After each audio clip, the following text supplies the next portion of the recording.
හරි. 2025 උසස් පෙළ විභාගයේ පේපරේ MCQ එක බලමු. පළවෙනි ප්‍රශ්නේ අපෙන් අහලා තියෙනවා මූල්‍ය ගිණුම්කරණේ පියවර ටිකක් දීලා මේ පියවර ටික අනුපිළිවෙල හඳුනා ගන්න කියලා. අපි මුලින්ම බලමු මූල්‍ය ගිණුම්කරණේ පියවර මොනවද කියලා. පළවෙනි එක තමයි ව්‍යාපාරයේ ගනුදෙනු සිදුවීම හා ඊට අදාළ මූලාශ්‍ර ලේඛන පිළියෙල කිරීම. අර පළවෙනි එක මූලාශ්‍ර ලේඛන පිළියෙල කිරීම. දෙවෙනි එක මූලාශ්‍ර ලේඛන උපයෝගී කරගෙන ගනුදෙනු මූලික සටහන් පොත්වල එහෙම නැත්නම් උපයෝගී පොත්වල සටහන් කිරීම. මූලික සටහන් පොත්වල සටහන් කිරීම. මූලික සටහන් පොත්.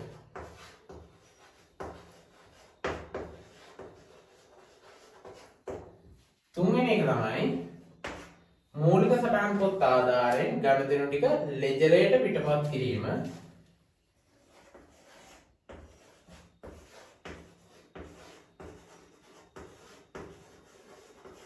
ලෙජරයට පිටපත් කිරීම. හතරවෙනි පියවර ලෙජරේ තියෙන ගිණුම් ටික තුලනය කරලා ඒ ශේෂයන්ගෙන් ශේෂ පිරික්සුම් පිළියෙල කිරීම.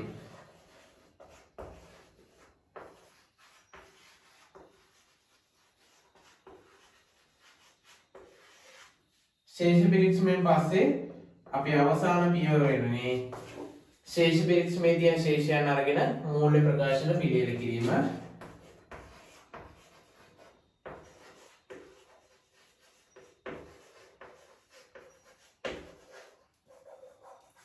දැන් බලමු අපේ ප්‍රශ්නේ අපිට දීලා තියෙන තොරතුරු එක මොකක්ද අනුපිළිවෙල කියලා. ඒ පළවෙනි උත්තරේ A වලින් කියනවා අදාළ මූලික පොත්වල ගනුදෙනු සටහන් කිරීම. මෙන්න මූලික සටහන් පොත්. එතකොට A කියන්නේ මෙන්න මෙතන. හරිද? දෙවෙනි එක B වල කියනවා මූලාශ්‍ර ලේඛන උපයෝගී කරගැනීමෙන් ගනුදෙනු හඳුනා ගැනීම. මෙන්න මූලාශ්‍ර ලේඛන පළවෙනි එක. එහෙනම් එතනට B. ඊළඟට ශේෂ පිරික්සම පිළියෙල කිරීම C. මෙන්න ශේෂ පිරික්සම පිළියෙල කිරීම හතරවෙනි පියවර C. D වලින් කියනවා මූලික පොත් උපයෝගී කරගැනීමෙන් ගනුදෙනු ලෙජරයට පිටපත් කිරීම. ලෙජරයට පිටපත් කිරීම කියන්නේ තුන්වෙනි පියවර. මෙන්න D. එහෙනම් උත්තරේ එන්න ඕනේ B A D C. අපේ උත්තර වලින් හතරවෙනි උත්තරේ තමයි B A D C. හරිද? එතකොට දෙවෙනි එක බලන්න.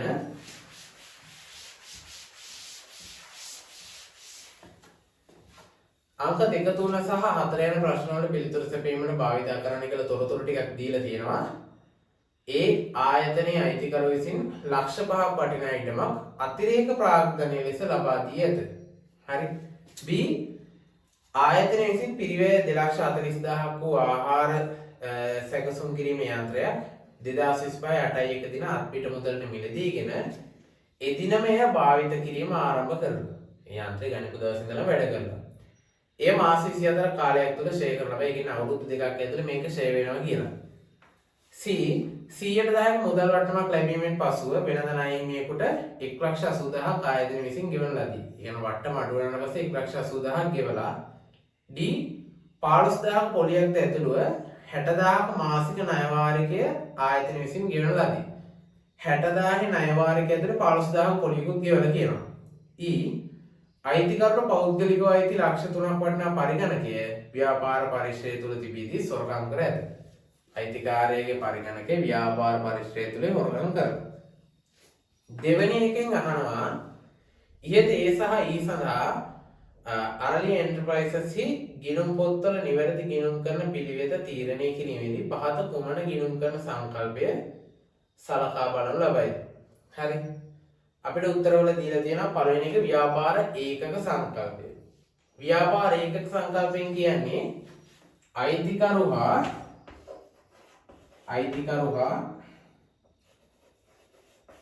ව්‍යාපාරය කියන්නේ දෙන්නේ කියන එකද? හරිද? ඔය සංකල්පයතර කියනවා ව්‍යාපාරයේ අයිතිකරුවන්ගෙන් වෙන් වූ ස්වාධීන ඒකකයක් විදියට සලකලා ගිණුම් කරන කටයුතු සිද්ධ කරන්නේ. එතකොට අයිතිකාරයේ පෞද්ගලික දේවල් ව්‍යාපාර සටහන් කරන්නේ නැහැ. හරි. එතකොට දෙවෙනි එක ගැලපුම් සංකල්පයෙන් කියලා තියෙනවා. ගැලපුම් සංකල්පයෙන් කියන්නේ කාලච්ඡේදයට අදාළ සියලුම ආදායම් වියදම් ටික කාලච්ඡේදය අවසානයේදී ලාභය ගණනය කරන්න උපයෝගී කරගන්න කියලා කියනවා. ඊළඟට අමතරව තියෙන්නේ විචක්ෂණ සංකල්පය. මේකට අපි නමක් කියනවා ආරක්ෂණ සංකල්පය. ආරක්ෂණ සංකල්පය. හරිද? මේ ආරක්ෂණ සංකල්පයෙන් කියන්නේ අපිට අනාගතයේ සිදුවෙන්න පුළුවන් අවදානම් වෙනුවෙන් වේලසනින් ලෑස්තිලා ඉන්න එක. ඒ කියන්නේ අනාගත අවිනිශ්චිත වියදම් අලාභ පාඩු ඒ වගේ දේවල් වලට අපි කලින් තියා ලෑස්ති වෙලා ඉන්නවා. ආරක්ෂණ සංකල්පය දැන් ඔයාලා දන්නවා අඩමාන ණය වෙන් කරන්නේ අනාගත පොල් ණය වියදම ඇති වෙයි කියලා බයට. දැන් වේලාසනින් අපි ආරක්ෂා වෙන අපි වර්තමාන ලාභයෙන් අනාගත වියදම් ඉලක්ක කරගෙන වෙන් කිරීමක් එම කරනවා. එතකොට අනාගත ආරක්ෂාව උදෙසා. හරිද? අනාගතේ වෙනින්දා මේක කරන්න. හරි. එතකොට අපිට කියලා තියෙන්නේ A සහ E. A වලින් කියන අයිතිකාරයා ඉඩමක් අතිරේක ප්‍රාග්ධනය ලෙස යෙදුවා. හරිද? එතකොට ඉඩමක් අතිරේක ප්‍රාග්ධනය ලෙස යෙදුවා කියන එක ආරක්ෂණ සංකල්පයට අයත් වෙන එකක් නෙමෙයි. හරි. එතකොට ආරක්ෂණ සංකල්පය මත විචක්ෂණ කියන උත්තරේ තියෙනවා අයින් කරන්න පුළුවන්. එතකොට 4 සහ 5 ඉවත් කරන්න පුළුවන් පිළිතුරු.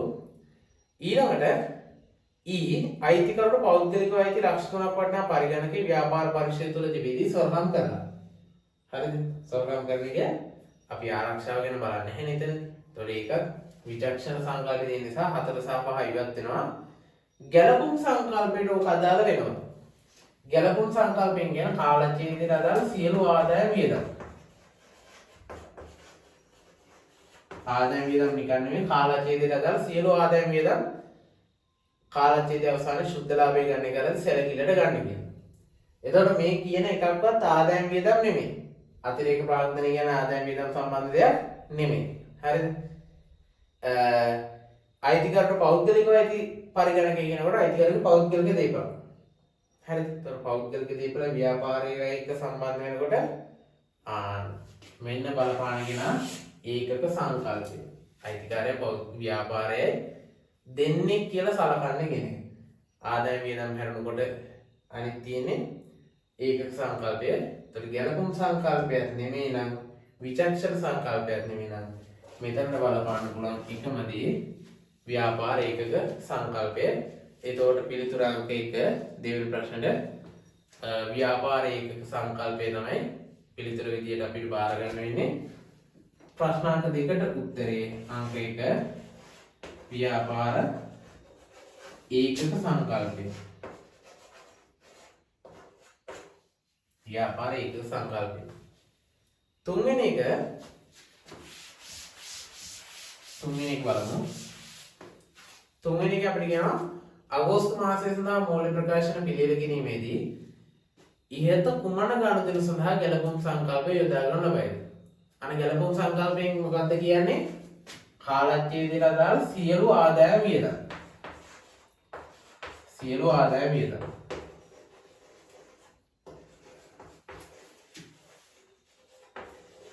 සුද්ධ ලාභය ගණනය කිරීමේදී යොදා ගන්න කියලා කියනවා.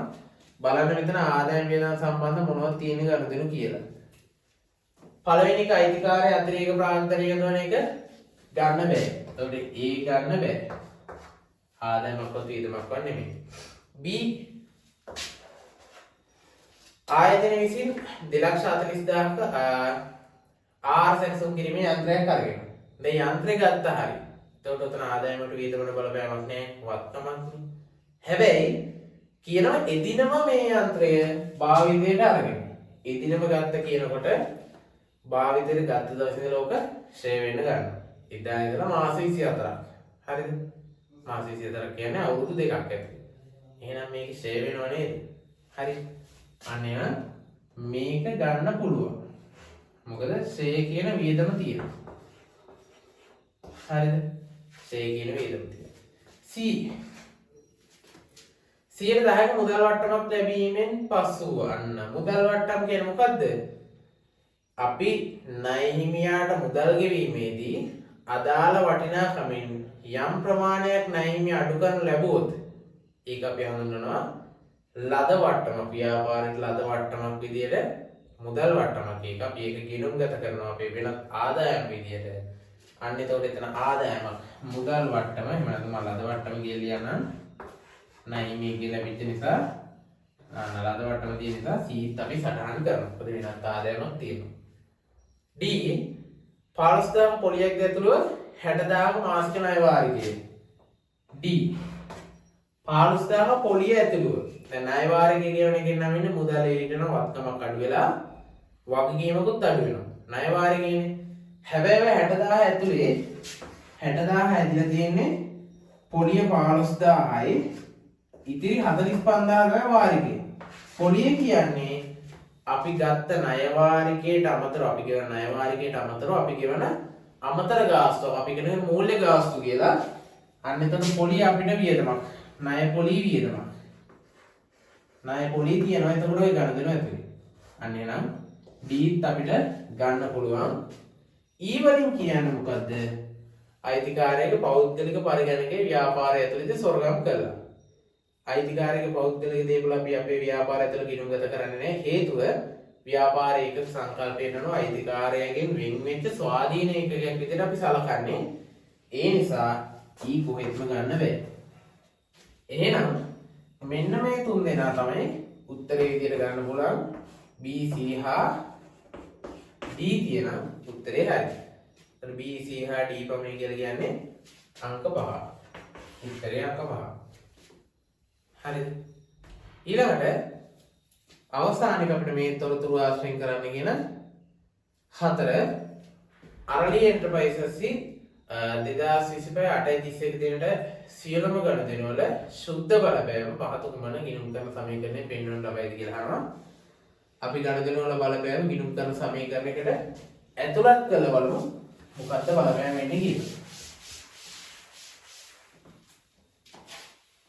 අපේ සමීකරණය තමයි වත්කම් සමානයි හිමිකම් ධන වගකීම.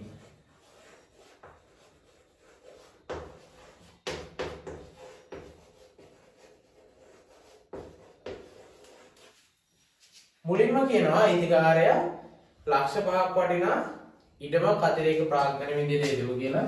මම මේක දහස් වලින් හදන්නම්. ලක්ෂ 5ක් වටින ඉඩමක් ව්‍යාපාරයට යොදවනවා කියන්නේ ව්‍යාපාර වත්කම වැඩි වෙනවා 500කින්. හරිද? අයිතිකාරයා කියන දෙයක් නිසා හිමිකම වැඩි වෙනවා 500කින්. මොකද අයිතිකාරයා ගෙදරින් ගේනවා අයිතිකාරයා කොටස දෙන්නේ හිමිකම ඇතුළේ.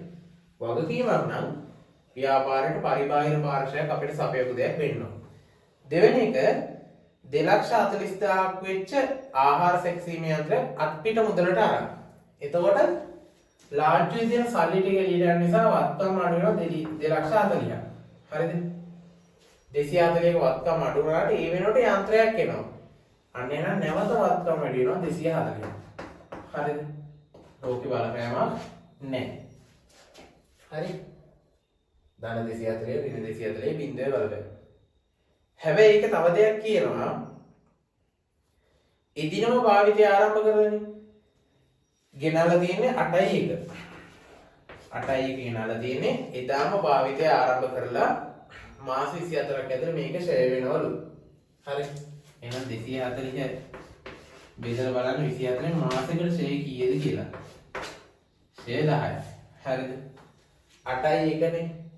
භාවිතය කරන 8යි 1. අපෙන් 8යි 30 වෙනිදාට මේක බලපෑම අහන්නේ. එහෙනම් මෙන්න මේකේ ෂෙයා ටිකත් අපිට ගන්න වෙනවා.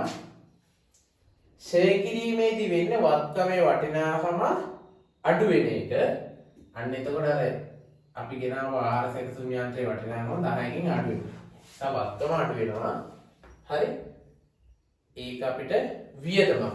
ෂෙයා කියන්නේ වියදමක්. ඒ නිසා හිමිකම 10කින් අඩු වෙනවා. මොකද ආදායම් වියදම් ටික අපි හිමිකම ඇතුලේ තමයි ගලපන්නේ. අයිතිකාරය ලාභයට බලපාන නිසා. ඊළඟට 100,000ක මුදල් වට්ටමක් ලැබීමෙන් පසු ණයහිමියෙකුට 1,80,000ක් ගෙවනවා. 1,80,000 ගෙවන්නේ මුදල් වට්ටම ලැබුණයින් පස්සේ 100ට 10ක් නම් අපි ගෙවන්නේ 90. හරිද? එහෙනම් 1,80,000 ගැන 90නේ. අපි බලමු මෙයා කීයක් ගෙවලාද කියලා. 90 දාන්න එක යටට දාලා හොයන්න ඕනේ කුඩට ගන්න. 92යි 200ක් වෙනුවෙන් තමයි 180ක් ගෙවලා තියෙන්නේ. හරිද? 200ක් වෙනුවෙන් 180ක් ගෙවලා නම් ණය හිමියගේ ප්‍රමාණය අඩු වෙනවා 200ක්. හරිද? එහෙනම් වගකීම අඩු වෙනවා මෙතන 200. හරි. හැබැයි වත්කම් අඩු වෙන්නේ 180යි. මොකද අපි මුදලින් ගෙවන්නේ 180යි. දැන් අපිට අහු වෙනවා අපිට කීයක් ලාභයිද? ණයින් අපිට වටනමක් දීලා 20000ක අන්න ඒක වෙනත් ආදායමක් අපි ඔක හිමි ගමන එකතු කරගන්න ඕනේ. ඊළඟට බලන්න 15000ක පොලියක් දැතුළ 60000ක මාසික ණය වාරිකය ගෙවලා පොලිය නියමුක කරා 60000ක් රාජ්‍යයෙන් එළියට යන මුදල් මේකෙන් 15000 පොලියලු එහෙනම් ණයෙන් අඩු වෙන 45000යි වගකීම අඩු වෙන 45000 ඉතිරි 15000 අපිට වියදමක් මූල්‍ය ගාස්තු එහෙම නැත්නම් පොලිය ආන්නේ නිසා හිමිකම අඩු වෙනවා 15. හරිද? අවසානික අයිතිකරුගේ ලක්ෂ 3ක් වටිනා පරිගණකය පෞද්ගලික පරිගණකය ව්‍යාපාරවලදී සොරකම් කරලා. ඕක සටහන් කරන්න පුළුවන්ද මේක ඇතුලේ? බෑ. හේතුව තමයි ව්‍යාපාරයේ ඒකක සංකල්පයට අනුව අයිතිකාරයේ පෞද්ගලික දේපල ව්‍යාපාරයේ දේපල විදිහට සටහන් කරන්න බෑ. ඒකට ඕක අයිතිකාරයට වෙච්ච පෞද්ගලික පාඩුවක් ව්‍යාපාරය ඇතුළේ සටහන් කරන්නේ මෙන්න මේ ගණතුල ටික විතරයි. බලන්න අවසානයේ බලපෑම වගකීම අඩු වෙනවා 245ක් හිමිකම 510 ගියන් 490 20 510 15 ගියන් 495යි. වත්කම් සමාන වෙනවා 250. මෙන්න උත්තරේ. මේක බලන්න උත්තරවල තියෙද කියලා. 4 වෙනි උත්තරේ තියෙන වත්කම් 250කින් වැඩි වෙනවා. සුද්ධ බලපෑම දාන 250යි. වගකීම් 495ක් වෙනවා. හරිද?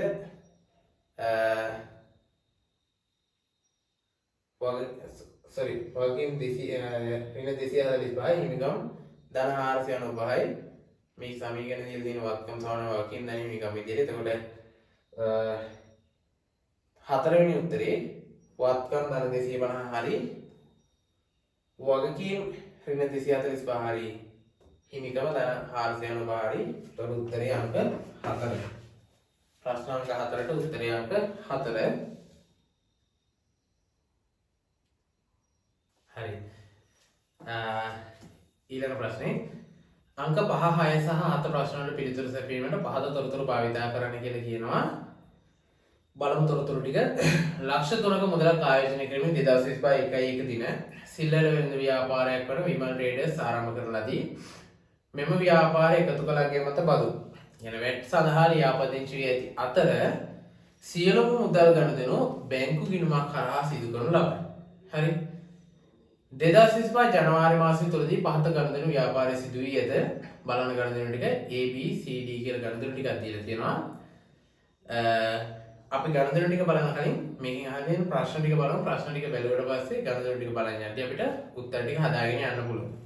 පස්වෙනි ප්‍රශ්නේ විමල් ට්‍රේඩර්ස් මූලික සටහන් පොත්වල ඉහත A B C සහ D ගණදෙනු සටහන් කිරීම සඳහා භාවිත කරන මූලාශ්‍ර ලේඛන පිළිවෙලින් අහලා තියෙනවා. අපි බලමු.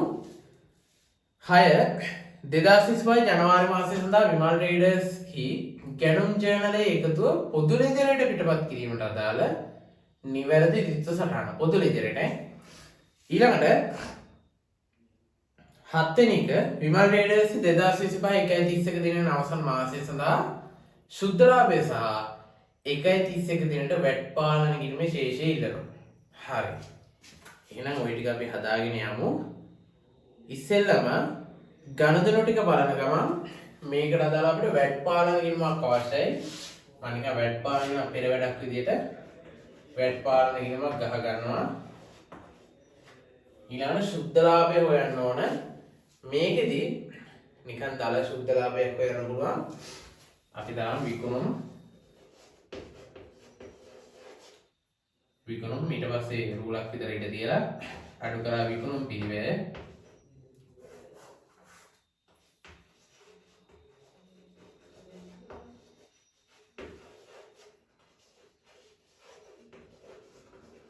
ඒ යටතේ ආරම්භක තොගය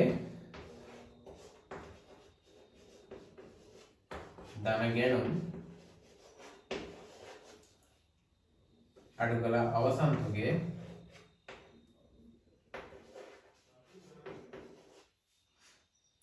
ඒ යටතේ විකුණුම් පිරිවැයනවා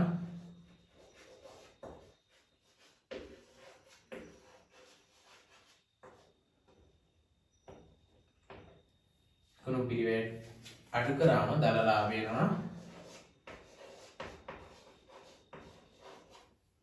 දල ලාභයට එකතු කරනවා වෙනත් ආදායම්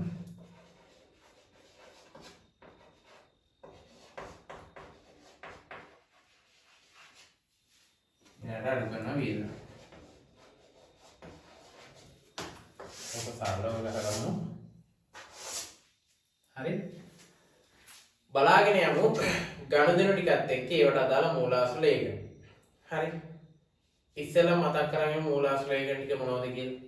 ගැනුම් ජර්නලයේ ගැනුම් ඉන්වොයිසිය, විකුණුම් ජර්නලයේ විකුණුම් ඉන්වොයිසිය, ලැබීම් ජර්නලයේ මුදල් ලැබීම් ජර්නලයේ ලදුපත, මුදල් ගෙවීම් ජර්නලයේ ගෙවීම් වවුචරය, ආපසු යවුම් ජර්නලයේ හරපත, ආපසු යවුම් ජර්නලයේ බැරපත, පොදු ජර්නලයේ ජර්නල් වවුචරය, තවරොන් මේ ටික ප්‍රධාන වශයෙන් සුළු මුදල් පොත, එහෙම සුළු මුදල් ජර්නලයේ සුළු මුදල් ගෙවීම් වවුචරය ඉන්නේ. හරි. බලමු දැන් අපිට මෙතන දීලා තියෙන ගණන් වලට අදාළ මූලාශ්‍ර ලේඛන මොනවද කියලා. සම්පත් ට්‍රේඩර්ස් ඉතින් 9,44,000ක භාණ්ඩ ණයට මිලදී ගැනීම. ණයට ගන්න. ඒවල කියන ණයට ගැනීමක් තියෙන්නේ. ණයට ගැනීමක් අපි සටහන් කරනවා ගැනුම් ජර්නලයේ. ඊට අදාළ මූලාශ්‍ර ලේඛන තමයි ගැනුම් ඉන්වොයිසිය. ගැනුම් ඉන්වොයිසිය.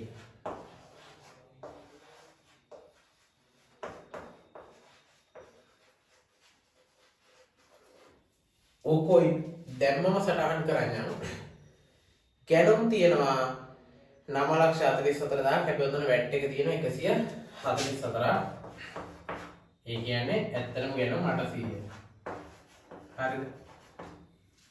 අන්න මෙතන ගැනුම් වලට 800ක් එනවනේ. චූටි සටහනක් දාන්නම්. 800ක් එන්න ඕනේ. මේක අපි පොදු ලෙදරේට කොහොමද පිටපත් කරන්නේ? මේ තමයි ගැනුම් දෙක එකතු මේ ඉතරයි ගැනුම් තියෙන්නේ. ගැනුම් ජර්නලයේ එකතු විදිහට ගැනුම් වලට අපිට ඇත්තටම යන විදිහට අපි ගන්නේ බාගන ටිකේ පිරිවැය 800යි. එහෙනම් අපි ගැනුම් ගිණුමට හර කරනවා. ගැනුම් ගිණුම හර වෙනවා 800ක්. ඒ වගේම අපි ණය හිමියට ගෙවන්න ඕනේ මේ 800. ණය හිමි පාලන ගිණුම බැර වෙනවා 800.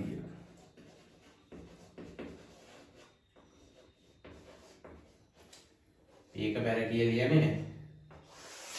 හරිද? හර සටහන විතරයි හර කියලා ලියන්නේ. ජර්නල් සටහන වල බැර සටහන ලියන්නේ නැහැ. බැර කියලා. ඊළඟට මෙතනදී වැට් එක විදියට තියෙනවා කීයද? 144. වැට් එක විදියට තියෙන 144 අපි ආණ්ඩුවට ගෙවන්න ඕන. අන්න එතකොට ගෙවන්නේ අපි ළඟ එකතු කරන් තියෙන වැට් එකේ. හරිද? අපි ළඟ තියෙන දැන් අපි බලන්න විකුණද්දීම අපි අය කරගන්න වැට් එකෙන් තමයි අපි ආණ්ඩුවට ගෙවිය යුතු ප්‍රමාණය තමයි ණය හිමියට ගෙවන්නේ. ඒතකොට ණය හිමිය තමයි අපි වෙනකොට ආණ්ඩුවට ඔක ගෙවන්නේ. ඒතකොට ගෙවනකොට අර ගෙවන්න තියෙන එකෙන් අඩු ගන්න නේ. මෙතන ආරම්භ ශේෂයක් නැති වුණා. වැට් පාලනකින් වර හර වෙනවා 144. මේකත් අපි ගෙවනවා ණය හිමියට. එයා තමයි අපි වෙනුවෙන් ආණ්ඩුවට මුදල ගෙවන්නේ. අපි ණය හිමියට ඒ ටික ගෙවන්න හේතුව ණය හිමිය අපිට 800 බඩු ටික ගෙවන්නේ 144ක වැට් එක. ඊට සික්සම් සටහන එනවා. වැට් පාලන ගිණුම හර 144යි. ඒකත් ණය හිමියට ගෙවන නිසා ණය හිමි පාලන බැහැ.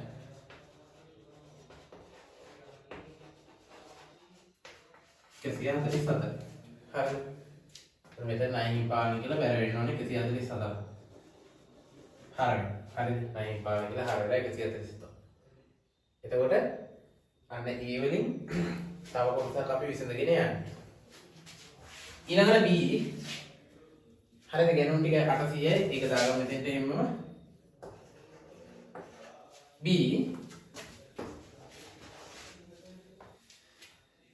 177කට එනත 177කට මිලදීගත් බාණ්ඩ සම්පත් ට්‍රේඩර්ස් එක ආපසු එවීම අපි ණයට ගත්ත ටිකෙන් මෙන්න මේ 944න් 177 ගේ ආපහු යනවා. උතන වැට් තියෙනවා 27ක්.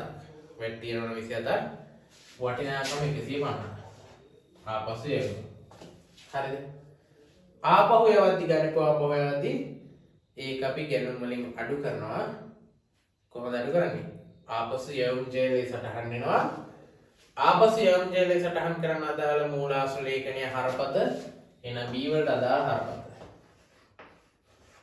මෙතනදී අපි ආදායම් ප්‍රකාශය අඩු කරලා පෙන්නන්න ඕන ගැනුම් වල භාගින් ආපසු යවමු.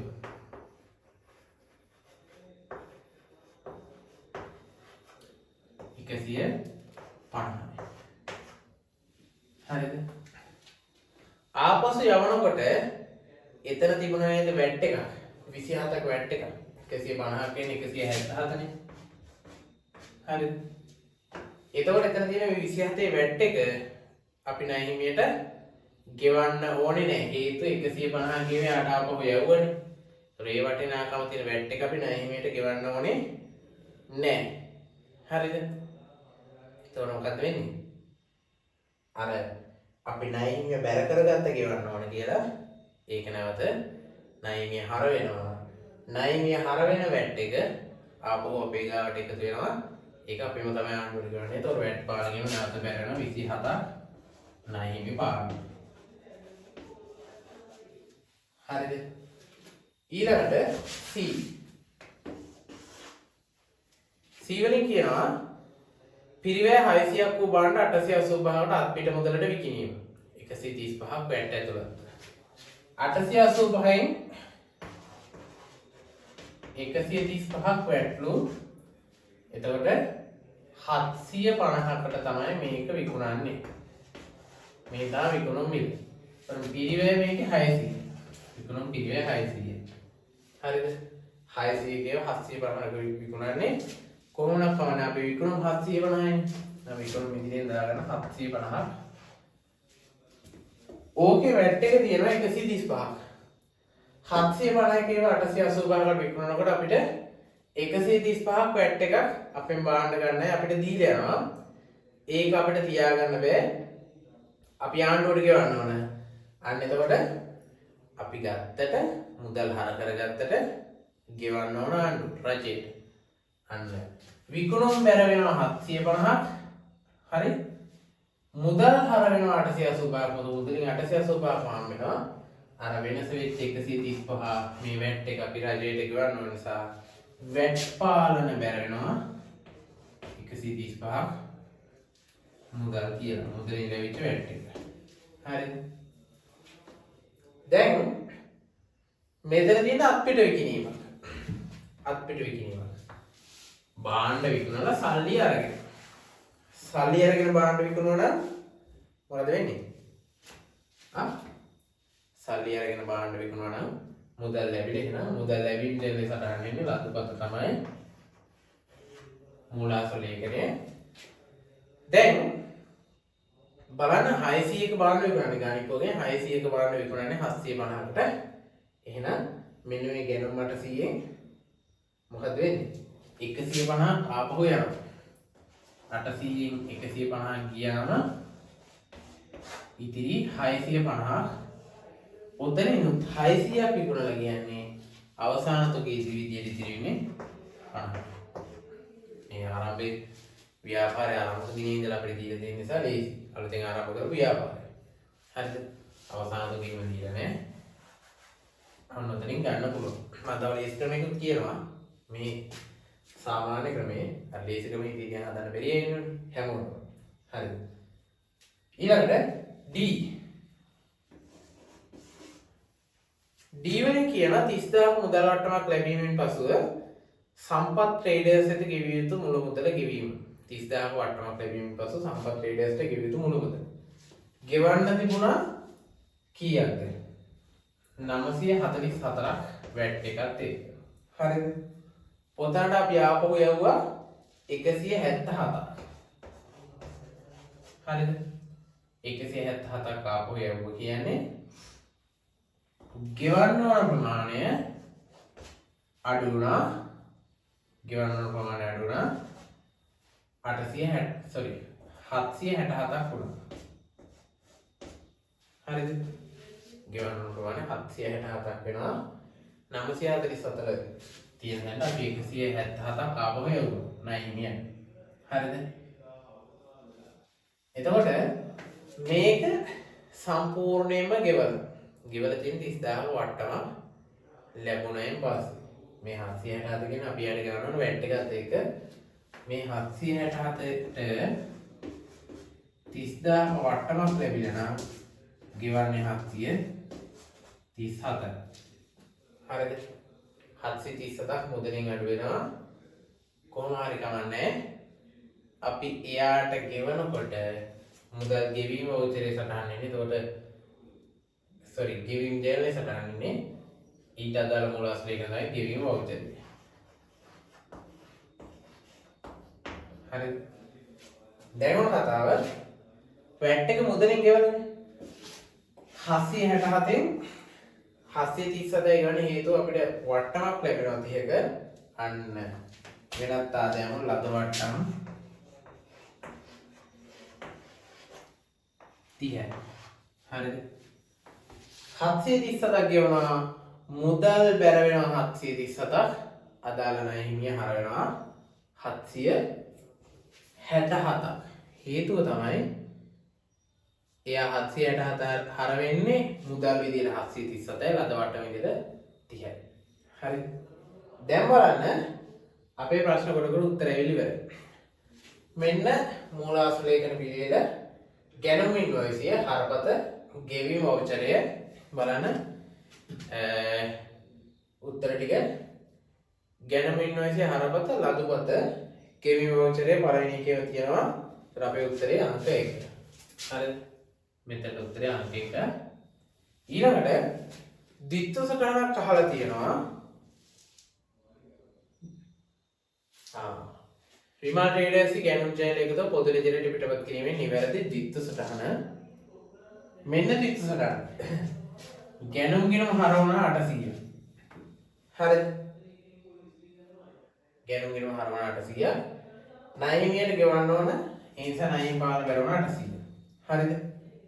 ඊළඟ මෙන්න මෙතන වැට් පාන ගිණුමත් හරවන 144. ආය ණයින් පාන ගිණුම බැරෙනවා 144. අපිට සටහන ලියන්න කියලා කිව්වොත් මේ විදිහට ලිව්වත් හරි. හැබැයි මෙතනදී අපිට සටහන් තුනක් විදිහට මේ ඔක්කොම එකතු කරලා දීලා මෙන්න මේ 9 සටහන් දෙක ඔක්කොම එකට අරගෙන එහෙනම් ගැනුම් ගිණුම හර වෙන්න ඕන 800ක් වැට් පාන ගිණුම හර වෙන්න ඕන 144ක් 9 පාන ගිණුම සමස්තය බැර වෙන්න ඕන 944ක්. බලන්න මේ වගේ සටහනක් තියෙද කියලා. එක ගැනුම් ගිණුම හර 650 වැට් වියදම් ගිණුම එහෙම එකක් නෙවෙයි අපි වැට් පාලන ගිණුම ගැන කතා කරන්නේ. එහෙනම් ඒක එතනින්ම ඉවත් කරා. දෙවෙනි එක ගැනුම් ගිණුම හර 800 හරි වැට් පාලන ගිණුම හර 144 හරි ණය පාලන ගිණුම බැර 944යි. හරිනේ අපිට ඕන දේ වුණා. එහෙනම් මෙතන උත්තරේ ද්විත්ව සටහනට උත්තරේ අංක 2. දෙවන සටහන අංක 2. ඊළඟට සුද්ධ ලාභය හා වැට් පාලන ගිණුම විශේෂීකරන සුද්ධ ලාභයට ඔන්න ඔච්චර අපිට දීලා තියෙන්නේ. බලන්න 800 150 කියන 650යි 650න් 50ක් ගියාට පස්සේ විකුණුම් පිරිවැදෙට 600ක් එනවා. විකුණුම් ආදායම 750යි 750න් 600ක් ගියන් 150යි දල ලාභය. මෙතන වෙනත් ආදායම 30ක් තියෙනවා. එතකොට 180ක් එනවා වෙනත් ආදායමුත් එක්ක. හරිද? දල ලාභය කියලා කිව්වොත් 150. ඊළඟ වැට් පාලන ගිණුමේ ශේෂය ඉගෙනවා. බැර පැත්ත වැඩි 135යි 27යි කීයද 162යි. හර පැත්තත් ඒකට සමාන කරමු 162ක් වෙන්න. මෙතන 144යි තියෙන්නේ.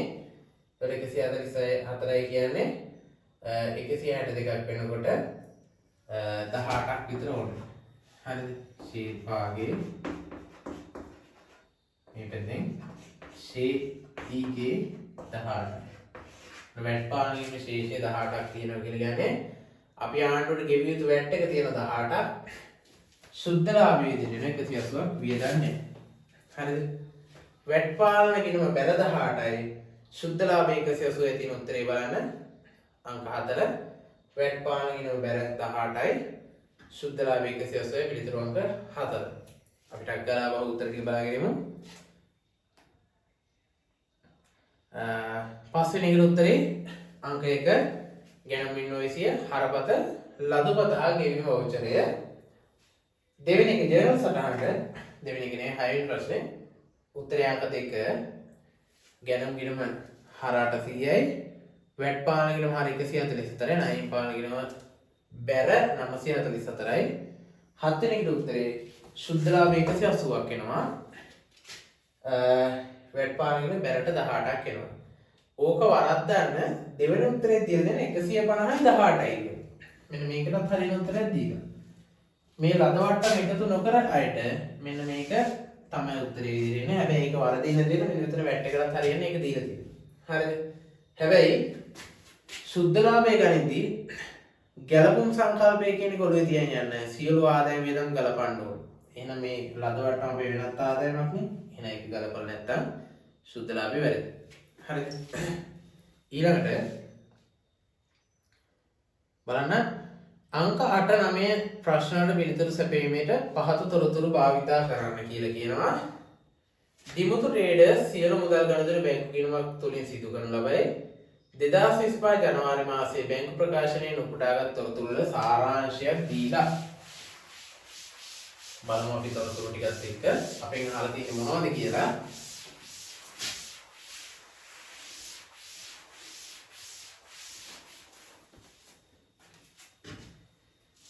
2025 දිනට ශේෂය බැර. හරි බැංකු ප්‍රකාශනයේ බැර කියන්නේ එයාලා අපේ සල්ලි වගකීමක් විදිහට සටහන් කරන වගකීම් මූලධර්මයට අනුව එහෙනම් එයාගාව බැර කියන්නේ අපිට වාසිදායක ශේෂයක් අපේ හර ශේෂයක්. හරිද? 100යි.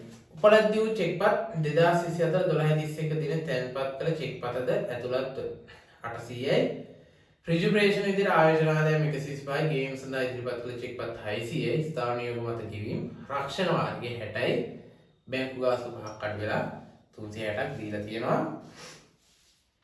අතිරේක තොරතුරු ව්‍යාපාරයේ මුදල් ගිණුමේ ශේෂය දිනට බැංකු ප්‍රකාශය සමග ශේෂයට එකඟ නොවේ. ඒ කියන්නේ අවසානයේ මුදල් ගිණුමත් බැංකු ප්‍රකාශයත් එකඟ නොවේ. හරි. යම් වෙනසට හේතු වෙන කරුණු ටිකක් තියෙනවා. ඒවා අනු නිසා ශේෂයන් දෙක වෙනස් වෙනවා. ව්‍යාපාරයේ මුදල් ගිණුමට අනුව 2025 ජනවාරි මාසයේ තුල බැංකුවේ තැන්පත් කළ මුළු මුදල සහ චෙක්පත් මගින් කළ ලද මුළු ගෙවීම් 950ක් සහ 800ක් විය. හරි. ඍජු ප්‍රේෂණ ස්ථාවර නියෝග මත ගෙවීම් සහ බැංකු ගාස්තු මුදල් ගිණුමේ සටහන් කළ බන්නේ බැංකු ප්‍රකාශ ලැබීම පසු ඒ කියන්නේ මුදල් ගිණුම සංශෝධනය කරන්න කියලා. 2025 දිනට ව්‍යාපාරයේ මුදල් ගිණුමේ ශේෂය දිනට බැංකු ප්‍රකාශය සමග එකඟ වෙලා නැතිලු. හරි. ඕකනේ ඉතින් ඔය කිව්වේ ඉස්සෙල්ලම. හරිද? 1 ශේෂයත් එකඟ වෙලා නැහැ. අන්න ප්‍රශ්නය. 1 එකත් එකඟ වෙලා නැහැ. ඊට පස්සේ 1.31ත් එකඟ වෙලා නැහැ. අවසානයේත් සමාන වෙලා නැහැ. 8 වෙනි ප්‍රශ්නය අහනවා 2025 1.31 දින අවසන් මාසය සඳහා දිමුතු ට්‍රේඩර්ස් මුදල් ගනුදෙනු වලට අදාළ පහත කුමන ප්‍රකාශන නිවැරදි වේද? බලමු.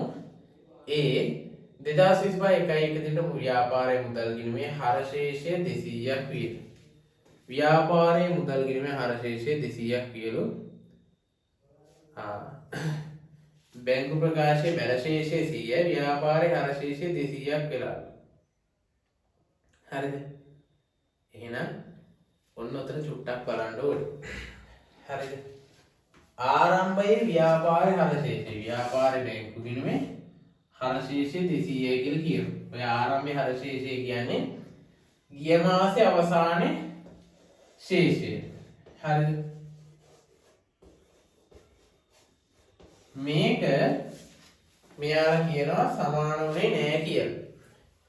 සමාන වුණේ නෑ කියන ගැන මොකක් හරි ප්‍රශ්නයක් ඇති. හරිද? බලන්න 1 සමාන නොවන හේතුවක් තියෙනවා. හරි? ගිය ගිය මාසෙට අදාළ චෙක් එකක් උපලබ්ධ නොවිච්ච චෙක් එකක් මේ මාසෙට උපලබ්ධ වෙලා තියෙන 800. සෝරි 800ක් වෙලා තියෙනවා. හරිද? අපි චෙක් එකේ වටිනාකම දන්නේ නැහැ. බලන්න. 12/30 දින ව්‍යාපාර මුදල් ගෙනීමට අනුව 2025 ජනවාරි මාසය තුල බැංකුවේ තැන්පත් කළ චෙක්පත් හා ගෙවීම් 950ක් හා 700ක්. හරි. ඊළඟට අතිරේක තොරතුරු වල පළවෙනි තොරතුර කියන්නේ 2024 12/30 දින බැංකුවේ තැන්පත් කරන උපලබ්ධ වූ ලක්ෂයක චෙක්පත මෙම වෙනසට හේතු විය. ආරම්භයේ මේ අසමානයට හේතුව මොකද්ද? අර ලක්ෂයක චෙක් එක. හරිද? ඒ කියන්නේ ගිය මාසේ අවසානයේ වෙද්දී උපලබ්ධ වෙන්න ඕන එකක් උපලබ්ධ වෙලා දෙන්නේ මේ මාසේ මුල. එතකොට ආරම්භයේ අපි උපලබ්ධ නොවු චෙක් කියලා ඉවත් කරලා තියෙනවා. හරිද? ගිය මාසේ අන්තිම ඉවත් කරනවානේ. බැංකු ප්‍රකාශ බලය ඉවත් කරලා දානවා. එතකොට අපි සමාන කරගෙන යන්නේ. හරි? අපි 200ක් විදිහට අපේ ශේෂය හිතන් ඉන්නවා. හැබැයි ඇත්තම ශේෂයේ ආරම්භයේ 100යි. මොකද ඕකත් උපලබ්ධ වෙන්නේ මේ මාසය ඇතුළේ. හරිද? මේ මාසය ඇතුළේ උපලබ්ධ වෙන නිසා ආරම්භයේ ශේෂයට ඕක ගැළපිලා නැහැ. ඒත් අපි ආරම්භය හිතන් ඉන්න 200යි. හැබැයි බැංකුවේ ශේෂ 100යි කියන්නේ ඕක උපලබ්ධ වෙලා නැහැ. මාසය අවසානයේ උපලබ්ධ වෙන්නේ මේ අපි ඉන්න මාසය ඇතුළේ. ආරම්භ ශේෂ 200යි කියන එක හරියි. ඊළඟට මාසය තුලදී බැංකුවේ තැන්පත් කරන උපලබ්ධ නොවු චෙක්පත් 150ක් විය. මාසය ඇතුලේ 950ක් තැන්පත් කරාලු 800ක් මේක උපලබ්ධ වෙනවා කියලා කියන්නේ. උපලබ්ධ වෙනවා කියලා කියන්නේ 800. හැබැයි මේක ඇතුලේ අර චෙක් එකක් තියලු 100ක්. එහෙනම් ඇත්තටම මාසෙ වෙන උපලබ්ධලා තියෙන 700යි. මාසෙ වෙන උපලබ්ධ වෙන 700 නම් 950 තැන්පත් කරපු තැන 700ක් උපලබ්ධ වෙන නම් 150ක් මොකද්ද වෙන්නේ?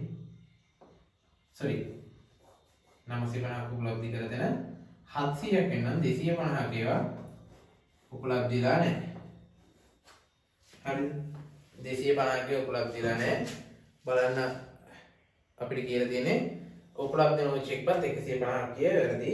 මොකද 250ක උපලබ්ධිලා නැහැ. හැබැයි 800ම ගිණීම ගත්තොත් 150 උත්තරේ එනවා. මේක මාසය තුල තැන්පත් කළ උපලබ්ධ නොවු එකක් නෙමෙයි. මේක ගිය මාසේ තැන්පත් කරපුවා මේ මාසේ උපලබ්ධ වෙලා තියෙන මේ 100. හරිද? එතකොට එහෙනම් B වැරදි. A හරි. A හරි B වැරදි. C මාසයේ අවසානයේ ගෙවීමට ඉදිරිපත් කර නොමැති චෙක්පත් ලක්ෂයක් කියලා මාසයේ අවසානයේදී ගෙවීමට ඉදිරිපත් නොකළේ. කීයක් ඉදිරිපත් කළද? 700ක් ඉදිරිපත් කළා. ඔය මාසෙ ඉදිරිපත් කරපු ප්‍රමාණය ගෙවීමට ඉදිරිපත් කළ චෙක්පත් තියෙනවා 600ක්. එහෙනම් ඉදිරිපත් නොවු තියෙනවා 100ක්. හරිද? ඉදිරිපත් නොවු 100 නම් බලන්නකො. ඉදිරිපත් කරන චෙක්පත් 100 හරි. නම් C හරි. D මාසය සඳහා ව්‍යාපාරයේ මුළු මුදල් ලැබීම 1075ක් විය. මුළු මුදල් ලැබීම කොහොමද බලන්න? ව්‍යාපාරයට මුදල් ලැබීම තියෙනවා 950යි. මේ මාසේ වහන්නේ. යා කලින් 100 හිතන්නවත් එපා. ඊළඟට ස්ථානීය ගණන් වැඩක් නැහැ. වෙන මොනවද? බලන්නකෝ බැංකු ප්‍රකාශ ටිකත්.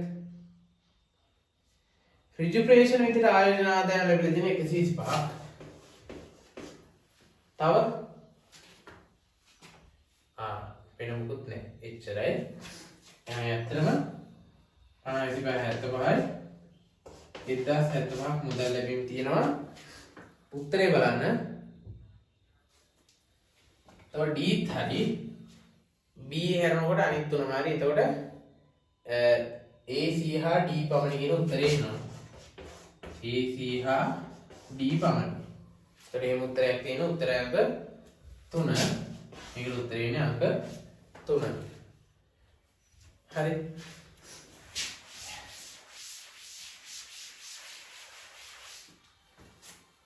9 එක බලන්න.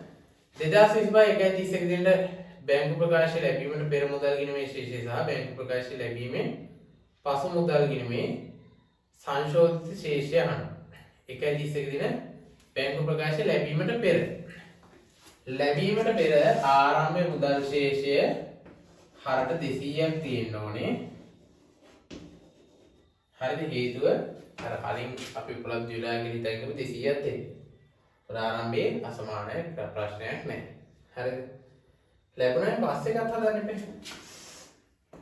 ලැබුණායින් පස්සේ. හරිද? ලැබුණායින් පස්සේ අපි මේක හදලි වෙලා බලමු. දැන් බලන්න. මෙන්න මේ තොරතුරු ටිකෙන් අපි ඔක හදාගෙන යමු. හරි. මාසෙ මැද ඔක උපලබ්ධ වෙනවනේ. ප්‍රශ්නයක් නැහැ. 950ක මුදල් ලැබීම් තියෙනකොට මුදල් හර වෙනවා 950. මුදල් ගෙවීම් තියෙනවා 700 කියවලනේ. ඊළඟට රිජිස්ට්‍රේෂන් සහ ස්ථානයෝගයෙන් බැංකු හා මුදල් ගෙවීමේ සටහන් කළ ලබන්නේ බැංකු ප්‍රකාශය ලැබීමෙන් පසුව. එහෙනම් බලන්න වෙන මොකුත් අපිට ගන්න දේවල් නැහැ. ආයෝජනාදයන් බොව සටහන් කරන්නේ බැංකු ප්‍රකාශ ලැබුණාට පස්සේ 900යි 200යි 1150යි. හරිද? 1150යි. මේ පැත්තේ 700 දෙන 1150ට සමාන වෙනවා නම් 450 ශේෂය 5ට ගෙනවා. 450යි ශේෂයේ. එතකොට මේක තමයි සංශෝධනය කළ යුතු ශේෂය. එහෙනම් සංශෝධිත මුදල් පාලනයම සංශෝධිත මුදල් පාලනයේ ආරම්භක ශේෂය විදිහට එනවා 450. දැන් සටහන් වෙනවා අර අපි නොදැන සිටියේ දේවල් ටික ආයෝජනාදයන් විදිහට ලැබෙන 135 ආයෝජනාදයන් බැංකු ගාස්තු ගෙවලා තියෙනවා 5ක්. ඊට අමතරව ස්ථාවර නියෝග විදිහට රක්ෂණය කරලා දෙනවා 60ක්. ඔය ටිකෙන් සටහන් වෙලා නැත්තේ බලන්න 575යි 575ට සමාන කීයක් මන්ද 510ක් මන්ද වලට පාක් තියෙනවා 510ක් ශේෂී ඉදිරියට එන. එතකොට සංශෝධනය කරන්න කලින් ශේෂය 450යි ව්‍යාපාරය තුලේ සංශෝධනය කරාට පස්සේ 510යි. බලන්න උත්තරවල ওই ටික තියෙද කියලා. බැංකු ප්‍රකාශනය ලැබීමට පෙර 450 හරි පස්වෙනි උත්තරේ තියෙනවා 4 වෙනි එකේ තියෙනවා. ඊළඟට ඒ දෙකේ බලන්න සංශෝධිත ශේෂයන් 410 510 කියන දෙක තියෙන්නේ. මෙන්න උත්තරේ 510යි. එහෙනම් උත්තරේ අංක 5. හරි. 10 වෙනි ප්‍රශ්නේ. හිමාලි ට්‍රේඩර්ස් 2025 3.31 දින අවසන් වර්ෂය සඳහා 2,50,000ක දල ලාභයක් සහ 1,80,000ක ශුද්ධ ලාභයක් වාර්තා කර ඇත. පිරිවැමත 125ක ලාභයක් වාර්තා කරමින් හිමාලි ට්‍රේඩර්ස් විසින් භාණ්ඩ විකුණනු ලබයි. 2025 මාර්තු මාසය තුලදී පිරිවැය 15,000ක භාණ්ඩ ව්‍යාපාරයෙන් විකිණීමේ හෝ ආපසු ඒමේ පදනමට යවන ලදී. කෙසේ හෝද මෙම භාණ්ඩවල මුළු විකුණුම වටිනාකම වැරදීමකින් විකුණුම අයවාරය ලෙස හඳුනාගෙන තිබූ අතර මේ සම්බන්ධයෙන් කිසිදු ගැළපීමක් පොත්වල ඇතුළත් කර නොතිබුණි. මෙම භාණ්ඩවලින් පිරිවැය 5000ක් වූ භාණ්ඩ 2025 දින නොවිකිණී තිබූ අතර කිසිදු ගැළපීමක් පොත්වල ඇතුළත් කර නොතිබුණි කියලා කියනවා. 2025 දිනට ව්‍යාපාරයේ අවසාන තොගය ආගණනය කර ඇත්තේ භෞතික තොගය මත පදනම්ව ඒ තුළ මෙම විකුණා නොමැති භාණ්ඩ තොගය ඇතුළත් කර නොතිබුණි. මේ විකුණපු නැති ටික ඇතුළත් කරලා නැහැ කියලා කියනවා.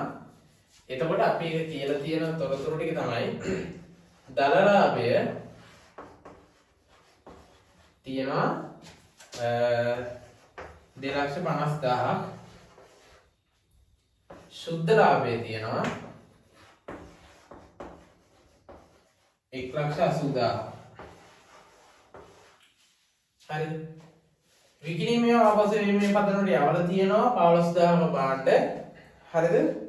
15,000ක බාණ්ඩ ටික යවල තියෙන්නේ 125ක ලාභයක් එක්ක මිල ලකුණු කරලා. හරිද?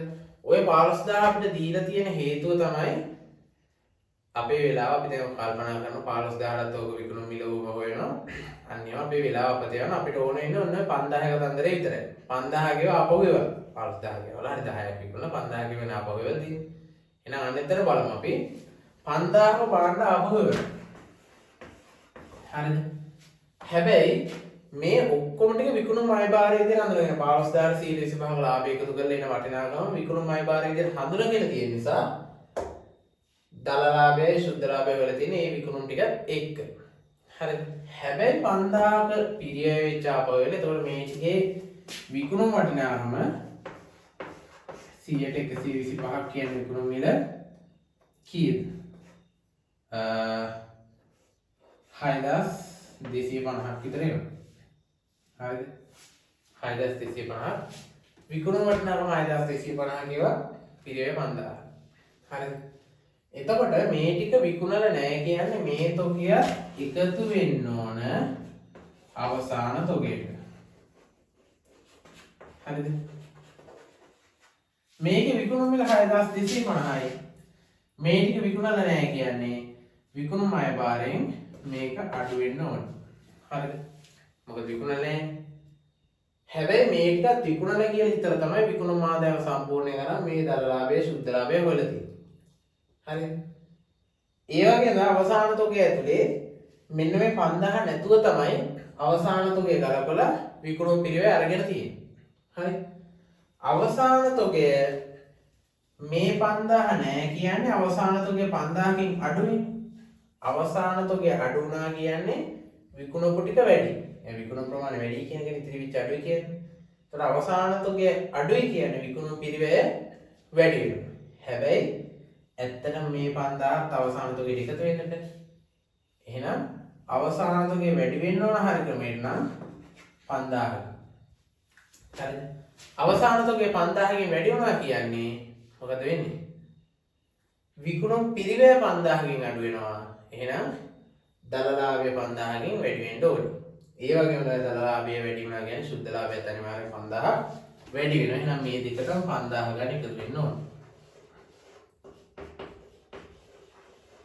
අනිත් කාරණාව තමයි විකුණුම් විදියට හිතන් ඉඳපු අයභාරය 6,250ක් අඩු වෙනවා. මොකද මේක විකිණිලා නැහැ. එහෙනම් දල ලාභය වැඩිත් විකුණුම් වැඩියෙන් අරන් තියෙනවා. විකුණුම් වැඩියෙන් ලාභය වැඩි. හැබැයි මේක විකිණිලා නැහැ. එහෙනම් ලාභයෙන් අඩු වෙන්න ඕන. අන්න 6,250 දල ලාභයෙන් අඩු වෙනවා. ශුද්ධ ලාභයෙන්ත් 6,250 අඩු වෙනවා.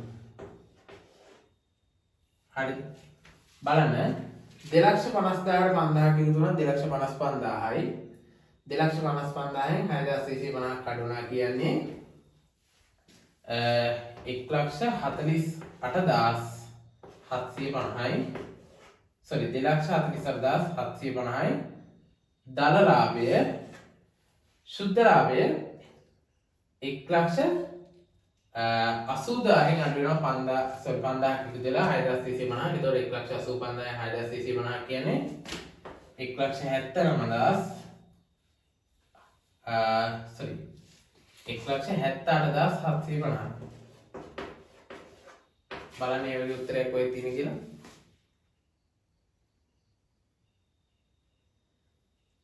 2,48,750යි උත්තර තියෙනවා 3ක් 2 3 4 කියන උත්තර තුන. 1,78,750 තියෙන උත්තරයක් තියෙන්නේ අංක 3 විතර. එතකොට 10 වෙනි ප්‍රශ්නෙට උත්තරේ අංක 3. දල ලාභය 2,48,750යි ශුද්ධ ලාභය 1,48,750යි. බලපාපු එකම දේ මෙන්න මේ අවසාන තොගේ වැඩිවීම හා විකුණුම් අය භාරය 6250 අඩුවීම විතරයි. හරි. 2025 උසස් පෙළ පේපරේ MCQ එක පළවෙනි ප්‍රශ්නේ ඉඳලා 10 වෙනි ප්‍රශ්නයකම් පළවෙනි කොටස අපි අවසන් කරන අපේ වීඩියෝ එකේ මේ වීඩියෝ එකේ දෙවෙනි කොටසෙන් අපි ඉස්සරහට හම් වෙනකම් ඔයා මේ වීඩියෝ එකෙන් යම් දැනුමක් අරගත්තා නම් අපේ channel එක subscribe කරලා යාළුවන්ටත් බලන්න share කරන්න. ඉස්සරහටත් මේ වගේ ෆ්‍රී වීඩියෝ පාඨමාලාවකින් හම්බ වෙමු. එන හැමෝටම බොහොම ස්තුතියි. ජය